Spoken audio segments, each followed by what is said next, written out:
So the U.S. made kind of a deal with them that will allow you to be independent as long as you sign this treaty with us, this compact. And so the compact exists with these three nations, nowhere else.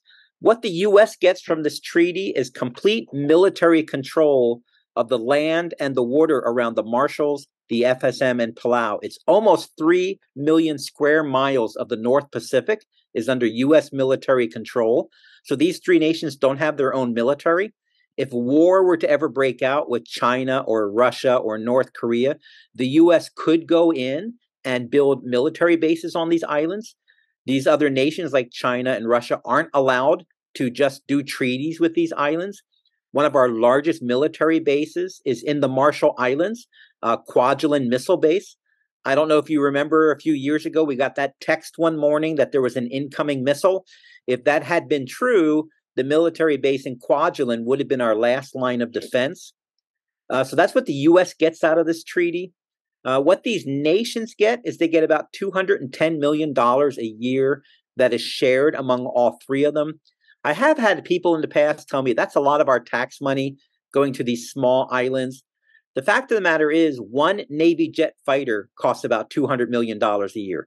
So for the price of an airplane, the U.S. gets complete military control of the North Pacific. So financially, it's a good deal for the U.S. The other thing they get that really has an effect in the state of Hawaii is when this treaty started, the U.S. made a couple promises. We're going to help you develop as an economic independent nation where you won't need foreign aid, and we're going to help you develop your government. So send us your college students, have them come to the West, get a good college education, and return home, and we'll make it as easy as possible.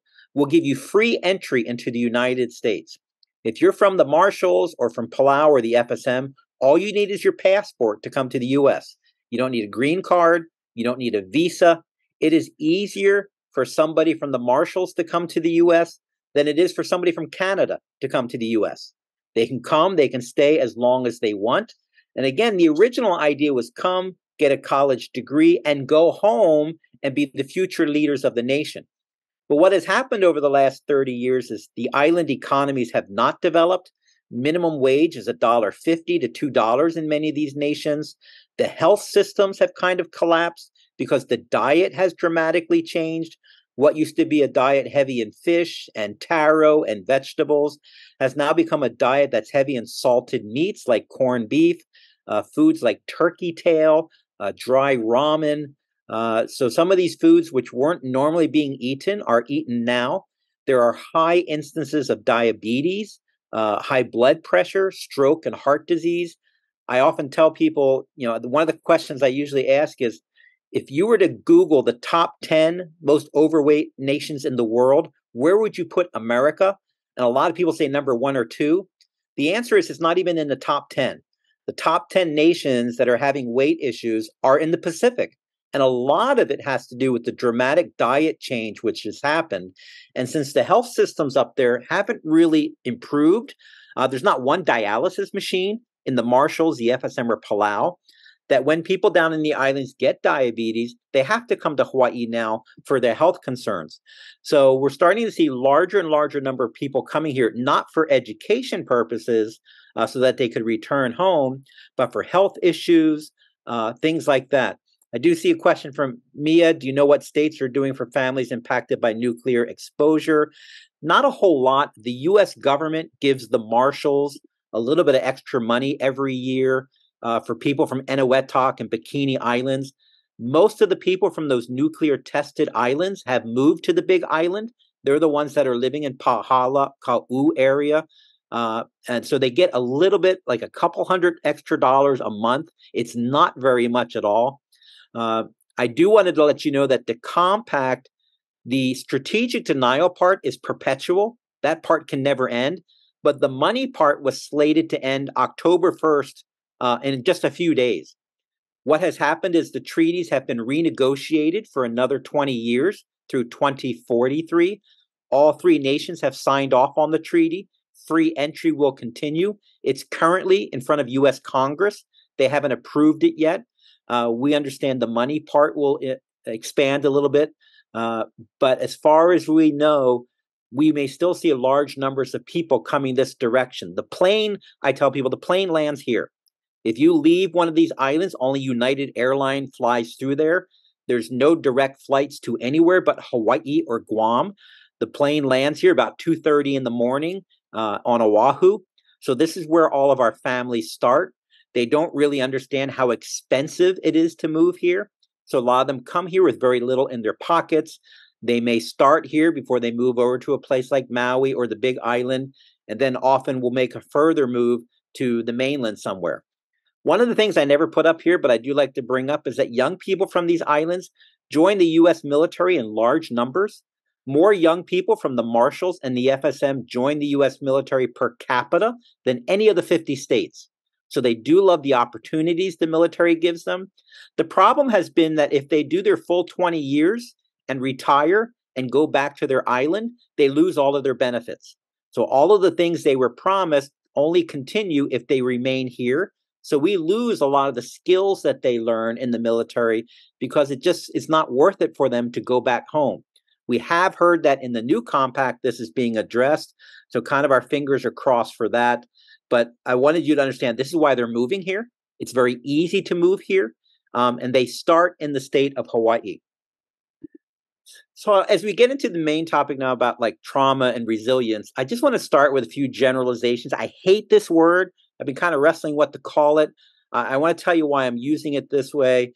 I lived down there for 25 years since I married a local girl and learned a couple of the languages. In my house, we can speak Kosraean, Pohnpeian, Chuukese, and Palauan. I tell people I get yelled at in about 4 different languages.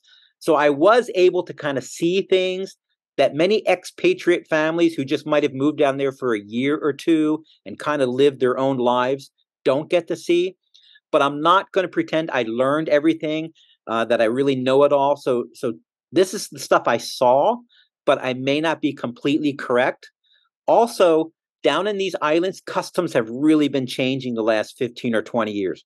With the influx of things like cable TV, with the ability for internet to get to some of these islands, we're seeing dramatic changes in some of the traditions and cultures.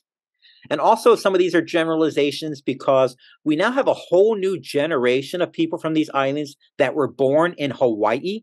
So because they're being born here, we call them third culture kids. They're being told, here's how you should behave, but they've never lived on that place before. So they're having a little bit of a difficult time adjusting. So some of these things we're going to talk about, they're just finding it difficult to adjust because they were told you're supposed to act this way, but they live in America now where they're given some freedom. I wanted to quickly jump on this question. I saw someone had a question about why has the diet changed so much? Back in the 70s and before then, it was a heavy fish diet. Everybody farmed. And then suddenly cash came in. And once cash and stores started, it kind of became a status thing to be able to buy food instead of work on a farm. Jobs became office jobs where, islanders who used to be much more active are now sitting in an office. Not a whole lot to do, but that's how you got paid. So the whole culture kind of changed when cash came in. And the culture change meant the diet change. So they went away from the healthier local diet to more of these imported foods. So here's some of the generalizations I just kind of want to touch on. One of the biggest things in the West, we're so big on the individual. The individual has certain protected rights. The individual has certain safeties and freedoms. This is not a Pacific Island traditional way of thinking. We really focus on the group, the extended family. In fact, when I use the word family, we don't mean parents and children like we do in the West. We mean cousins and second cousins of second cousins.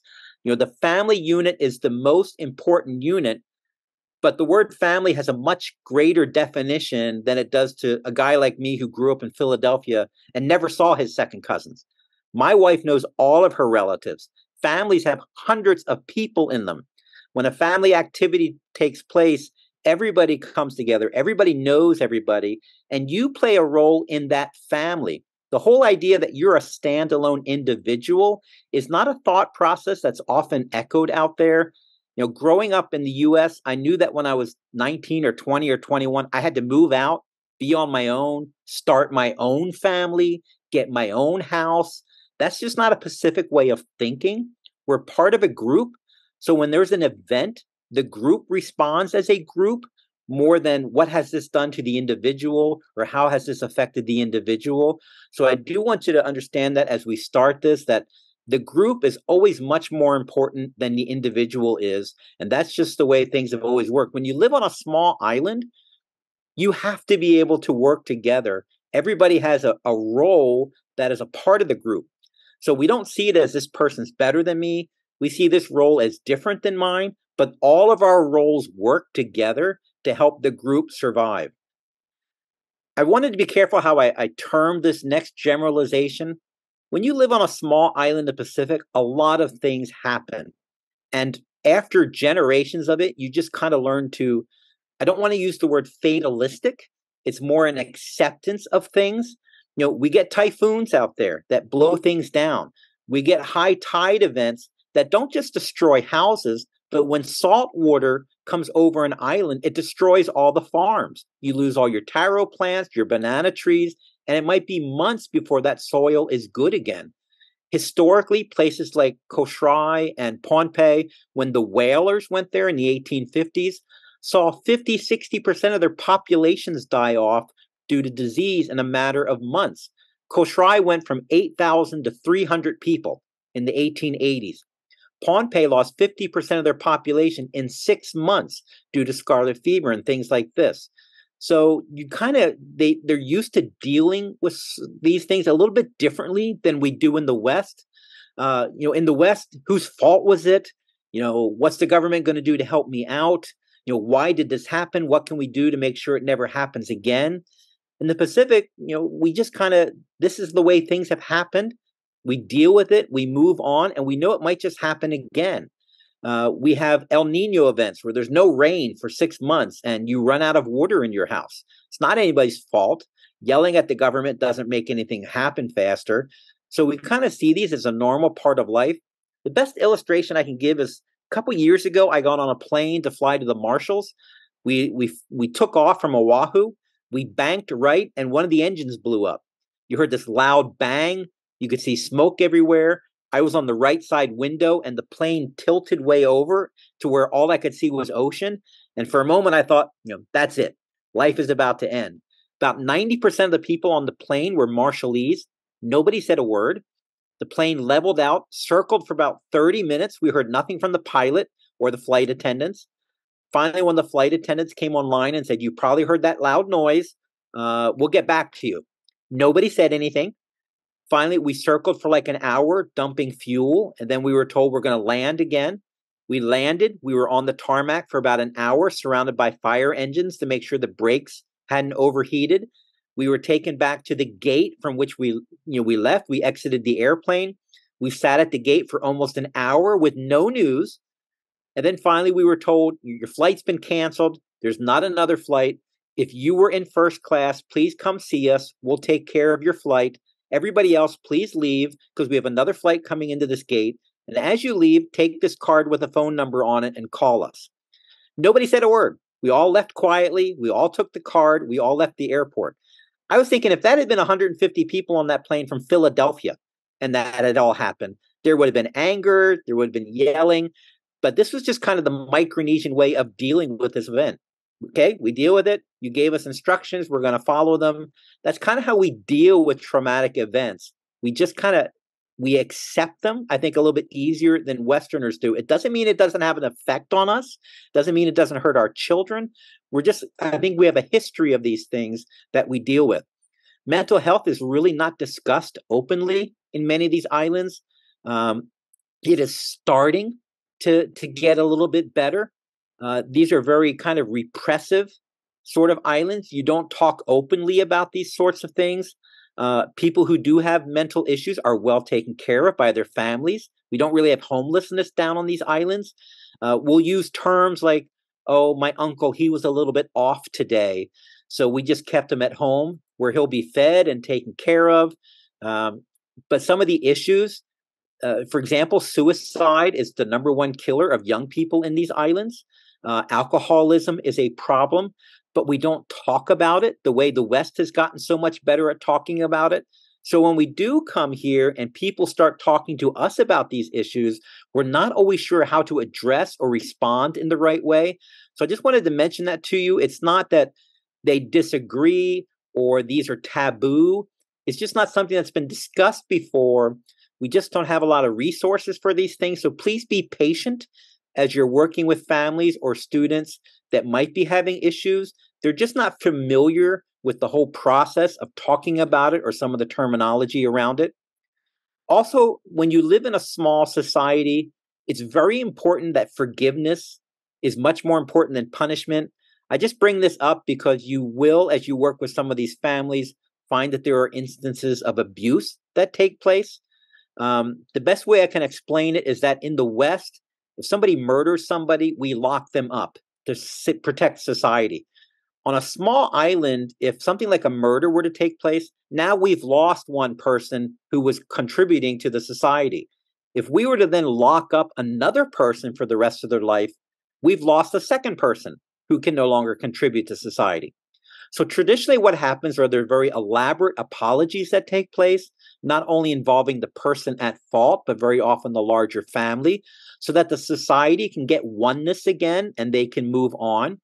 So this even goes to things that might happen in a household around abuse, be it domestic violence or even sexual abuse, that when we come to the West, we don't understand the consequences for some of these behaviors. And we'll often start in a court by just saying, Judge, I'm sorry, because this is how things kind of work down there. So you may kind of be put off a little bit by the way some of your Pacific Island families deal with trauma inside the house as they start with an apology. Again, they're not trying to get out of consequences. They just come from a society where trying to restore a person versus punish a person was much more important. So we're seeing, unfortunately, larger numbers of our young people getting into the sorts of trouble and going to jail that they just didn't expect before. And also, we just don't have many resources for young children or families down on the islands that are experiencing trauma or difficult times. The main resource we have is the extended family. We don't rely on government. So when they come here and maybe they have a problem with their house burns down or suddenly they're homeless or something's happened to a young person, they're used to 40, 50 family members coming and helping them deal with the situation versus, have you reached out to this organization? Are you aware that there's an organization here that can help you out? So we just don't have a lot of these things. I was shocked at the number, having been gone 25 years myself, and just how many new resources are available for families that even I didn't know existed. So don't assume they're not taking advantage of resources because they don't want to. They might just not know that those resources exist. So be a little bit patient with them and educating families of what's available here now that they've moved to Hawaii. So what are the main challenges they're facing that can actually exacerbate issues around trauma, resilience? When I moved here, I wasn't able to get an apartment. I remember going to a landlord of a condominium. I showed them my new contract. I gave them my social security number. They typed the number in the system and said, Paul, we can't give you and your family an apartment, and nobody in Hawaii will be able to help you. And I remember asking, what are you talking about? They said, you don't have a credit score. I got a big smile on my face and said, that's right. I don't owe anybody any money. I haven't owed anybody any money. I pay my bills on time down in the islands. They said, that might be fine, but here in the West, after the housing crash, if you don't have a credit score, we can't trust you. We can't rent you an apartment. We can't sell you a car. All of our families coming in from the Marshalls and the FSM Palau are coming in without a credit score, which means their first stop is with a family that's already here, which is why many of the apartments, many of the Section 8 housing, many of the rentals that they live in have 15, 16, 17 people in them. 3 or 4 families living together, not because they're trying to skirt the rules, but because until they get a credit score, they can't get their own place.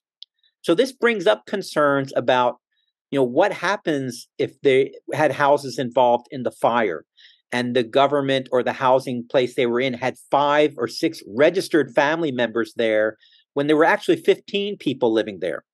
Here on Oahu, they're looking at renovating some of the Section 8 housing, and they're going to pass out vouchers.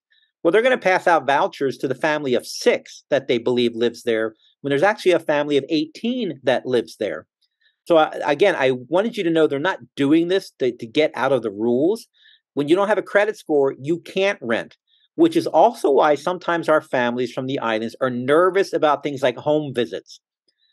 We do a lot of home visits for reasons, but their concern is if you come to my apartment and see how many of us are there, will you turn me into the landlord? Will I then get evicted and face homelessness? So understand this housing issue, which affects all of us, really affects our incoming COFA citizens due to the lack of a credit score. One of the biggest things that's hurting, we talked about this, is just that large family structure isn't here. When there's a death, when there's a loss, when something traumatic happens on a small island, immediately within minutes, everybody knows about it.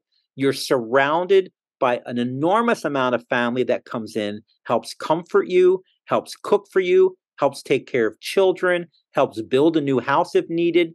And for 3 or 4 weeks, that family structure comes around you that most of us in the West don't have. The problem is they move here, that huge family structure is not coming with them. And so we're finding that behavior issues are starting to grow that didn't exist before because young people are doing things they never would have been allowed to get away with.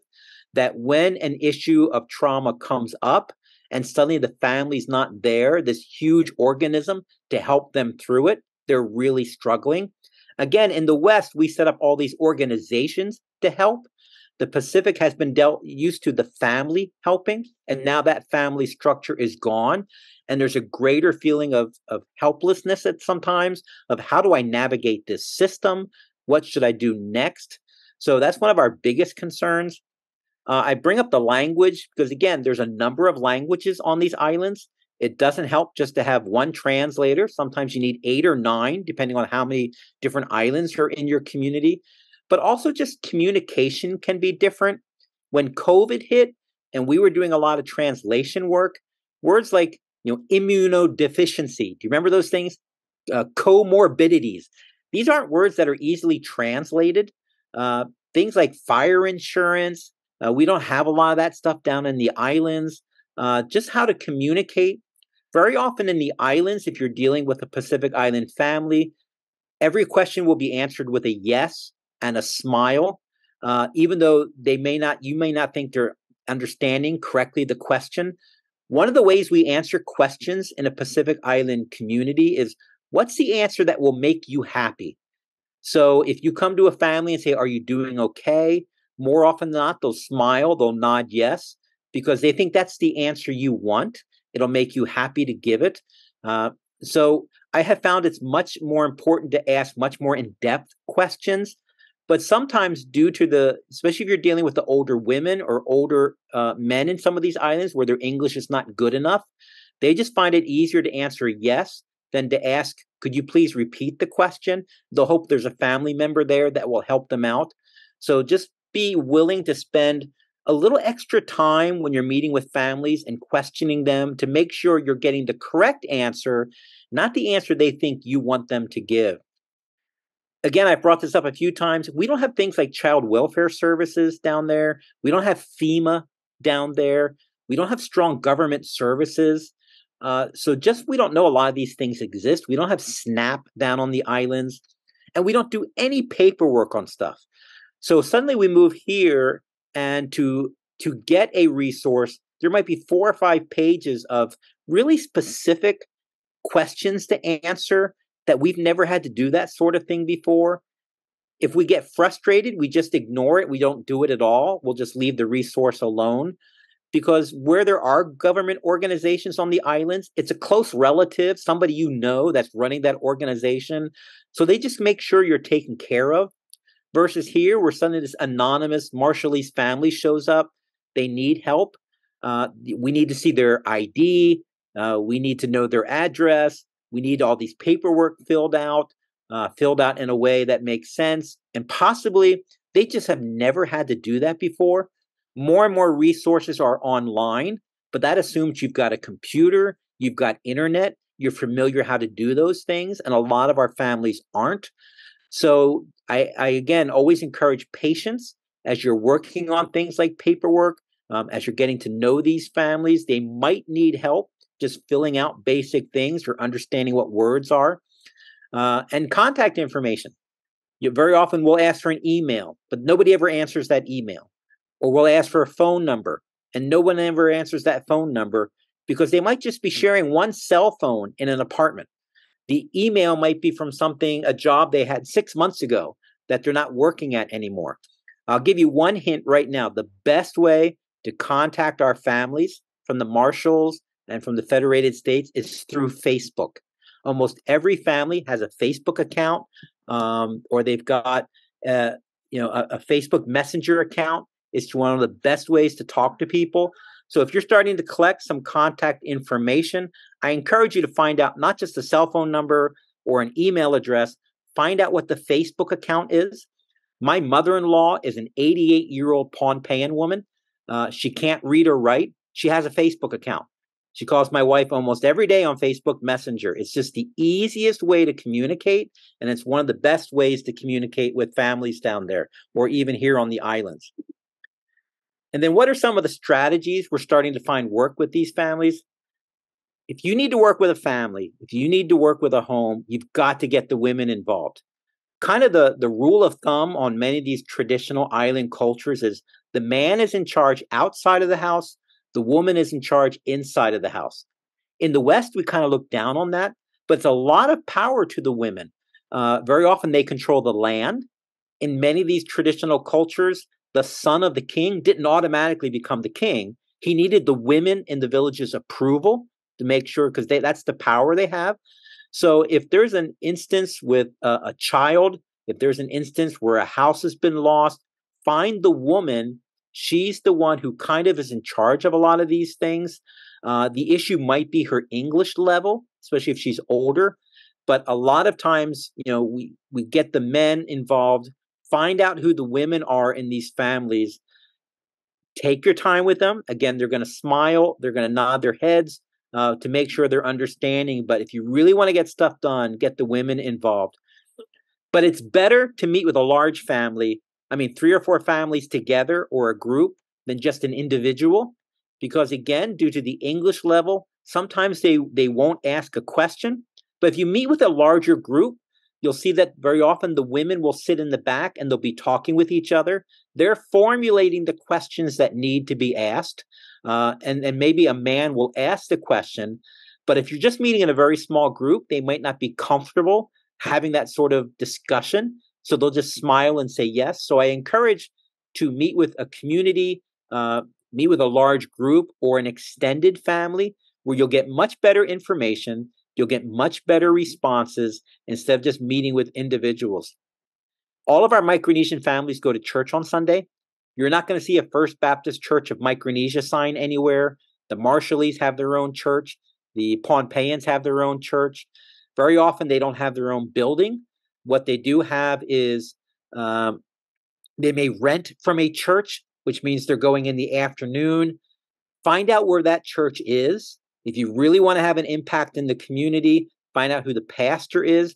The pastor tends to be a very important title in the community. We are finding more and more schools are trying to get pastors to be volunteers at the schools. More hospitals and health centers are trying to get pastors involved. It's just one of the best ways to share information. It's one of the best ways to teach about resources. They would love to have you come by one Sunday afternoon, which is normally when they meet, and say, can we have 10 minutes just to share what our organization does, how people in the community can sign up? Here's a local food bank. Here's how you take advantage of it. Here's CWS. Here's how they can help. Here's interpretation services. Here's when our school has registration and final exams. So one of the best successes we're starting to see in Hawaii is as local communities, local government organizations connect with Micronesian churches in their area, they're able to know where everybody is. Is everybody okay? Has a family just moved to Arkansas? So we didn't know about that. Try to get interpreters. There are a large number of younger people who are good in the local language, who are also fluent in English. We've reached out to UH, to the branch campuses on each island. Who are the students who are there? who are Marshallese, who are Pohnpeian, who are Chukis. Sometimes they wouldn't mind making a little bit of extra money helping interpret. If you reach out to my organization, prel.org, Prel.org, we provide language cards. We have staff in all of the islands down in Micronesia who speak the languages. It's just a very good idea because, again, sometimes we don't understand something, but we'll still smile and say yes because we think that's the answer you want. So I do think it's important to try to grow your interpretation and understanding. But the main thing is in the West, when something happens, we're focused on let's go fix the job. Let's get the thing done. What boxes do we need to check? In the Pacific, it's all about building a relationship first, and that can take months. So as we build relationships with these communities on the islands through sporting events, through getting to know who they are, we've encouraged more schools to have Micronesian nights where the kids come and sing and dance their local songs, tell their stories, that the community that is here grows a little bit more comfortable with the state government and the organizations that exist. There's always a concern that we might get in trouble accidentally for doing something or for how we act within our community because we just don't understand the US way. Why do we have to sign everything? Why are there so many lawyers? So we're sometimes reluctant to engage with organizations simply because we don't know what might happen as we open up to these organizations about some of the issues we're facing in our house. So I always encourage you within your community, try to get to know the Micronesian families that are there. Who are the Marshallese that are there? Who are the Pohnpeians, Kosraeans, and Chukis who are there? And by getting to do things with them, making a basketball court available, making a volleyball court. The kids love music. The families love to sing. Maybe they'll start to get a little bit more comfortable with the community. And then when things like this happen, that we've seen happen in Maui or other places, they'll understand they're not on their own, that there are people there who want to help them and will help them help themselves as they navigate some of these structures that have been set up in the West. So that's kind of my spiel. I did want to leave about 10 minutes for questions. I'm going to type my email in the chat. So if you have any specific questions you want to ask me, here's my email. It's hadikp@prel.org. Our organization is prel.org. We have a number of language cards and things like that. Yes, Mia, a lot of those islands, they'll never be able to return home. They'll be contaminated for 1,000 years. If you're not aware, we did a film. It's called Anointed. You can find it on YouTube for free. It's about 5 minutes long. It's about one of these islands in the Marshalls that has this huge concrete dome that covered up a lot of this nuclear radiation material that's now, we're afraid, leaking into the Pacific. Again, 1,400 miles away from where you catch your fish. They would never allow a dome like this in a place like Colorado or Wisconsin or New York. But it's over in the Marshalls and nobody even knows it exists. So if you want to see that film Anointed, we show it at a lot of our schools. But people ask me, why do they move here? Well, a lot of them from the Marshalls can never go home. They'll never be allowed to go to their islands again. So it's kind of a short, kind of touching on some of the things as they deal with traumatic events, how they normally respond to them, what some of the gaps they might be facing. So in the time that's remaining, if Eliza doesn't mind, I was going to open it up to some questions. You can either type them in a chat or you can raise your hand, I guess. Yes, Michael. Just wondering what your thoughts were on, you were talking about the kids coming over who live outside of like their main islands, where it's kind of like, the sticks for wherever they're from. Like in Palau, it would be Babaldal, right? But so if they're, back in the day when those types of kids were coming to Hawaii or the mainland, they really had a limited view of what to expect because they were coming from these very rural areas. Now, though, after COFA, the current generation, it seems like with social media and with all of that, these kids now have this fantasy view of what it's going to be like when they get here. Or, or they think like gangsters are the way to go. When you come out here, that's the life they want because they see it on social media. So many of these kids coming from all these different islands in Micronesia are coming with this idea that they need to be in a gang. because it's being, the fantasy that they're seeing on social media is so skewed. They're coming with a really warped view of what to expect when they get here. What do you think? I mean, you're absolutely right. I tease my wife a lot because when we first got cable TV in Kosrai, she would see these commercials for McDonald's in Oahu, come make $7 an hour, which is a day's wage. And she would just yell at me, Paul, what are we doing here? We could be making almost $50 a day in Oahu. And I would have to tell her, $50 a day in Oahu will starve you to death. But like you said, social media and all of yes, there's good stuff, but there's also so much bad stuff on there that has, and there's just not really parental controls on what they see. They come over here, they don't understand how expensive Hawaii is for starters. They don't understand consequences of behavior sometimes. And what has been happening, especially on Oahu with our Chukis young people, and I don't mean to single them out, but it's become a growing issue, is because they're coming at the high school age and they've got a WIDA level 1 score or WIDA level 2 score, they're getting pushed out of school. They're being asked to fill out these homeschool forms so that they don't look like a dropout. They're just choosing to homeschool even though we know that they're not. So we've got this growing number of 8th and 9th and 10th graders leaving school without ever finishing either middle school or high school. And then what are their options? And sadly, what's starting to happen is they're getting into the sort of trouble they would never be allowed to get into in Chuuk. I tell the story in Chuuk that when I lived there, 2 high school boys went into the Bank of Guam and one of them had found a pellet gun and they held up the bank. And we all gave them the money. The kids went home. Everybody knew who they were. So 10 minutes later, everybody from the bank showed up, beat them all up, took the money back to the bank because you couldn't get away with that sort of trouble. But now you're anonymous. Your aunt's not there. Your second cousin's not there. Your uncle's not watching you. And this anonymity and this lack of consequences, understanding that jail exists, is just resulting in more and more trouble. And what some of the gangs are doing is they're recruiting these guys because they don't see it as a loss of a gang member. So let's have one of these Micronesian kids take the drugs for us from point A to point B, because if they get arrested, it doesn't hurt the gang.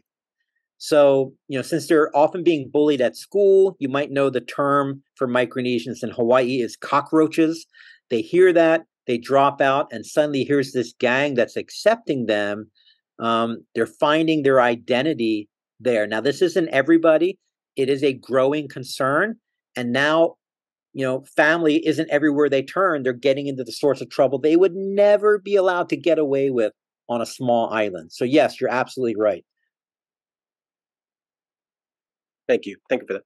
Yeah. I see Cynthia's question about the high incidence of suicide is the number one killer of 18 to 25-year-olds in these islands.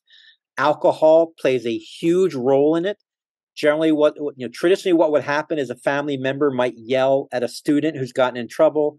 That student will then go get drunk and hang themselves as kind of a show the parents, teach them a lesson. But the studies we have done have showed 90 to 95% are while the students are intoxicated and they're angry at a family member, more so than maybe some huge traumatic event has taken place. It can very often be a small thing that sets it off. Because again, in these societies, if you're a young person, you don't talk about your feelings. You don't talk about what might be happening in your life. You might be being abused by an uncle who lives in the house with you. You don't say anything about it. So you just kind of keep everything bottled up. But then when you get drunk, you have this freedom almost to really explode and yell and express. And so the studies aren't that well done so far. But we do think the underlying thing is just when you live in a repressive society and something is happening in your life and you've got nobody to talk to and you mix that with alcohol, then suicide often results. I hope that kind of answered your question, Cindy. Yes, it does. Thank you, Paul. Very sad. By the way, I'm always happy to come to your organization and do a presentation, or to your school. I was just in Maui yesterday at Maui Waina doing a presentation to the teachers and teachers there. I can do this virtually. I don't charge for this ever. So if you've got a topic that you want your staff to learn about, based on kind of my experiences, I can share them with you and your organization. So we got about 2 minutes, 1 minute. Were there any final questions? If not, I'll turn it back to the moderator and just say thank you very much for joining today. I do appreciate it, and bless you as you do the work that you're doing. Sorry, I have one question Hi, before. I know we're about to end, but I was just wondering if so this information is really good. It's really great for us as whatever our roles are as teachers, counselors, social workers, and it's great to hear that you you spoke at Maui Waina to teach the teachers there. I was wondering how is this information reaching the youth to kind of prepare them for when they do come over or while they're here? How do we? So now that we know, we can become more informed service deliverers. But I was just wondering, how is this kind of getting to them, to these families and to these youth? Yeah, before they show up. So we have offices on all the islands down in Micronesia. I get down there on a regular basis. We've been trying to get some of this compact information to set up exit centers down there before they come. The problem is people come on a last second notice. And so they're not big planners. There's someone gets a job in Hawaii and then 15 people will come over, or someone gets diabetes and suddenly a whole family comes over. So it's been one of the weak links in this whole area of how can we do a better job down there? We're asking for help with the U.S. government and compact funding to set up more of these exit centers so they have some education before they come here.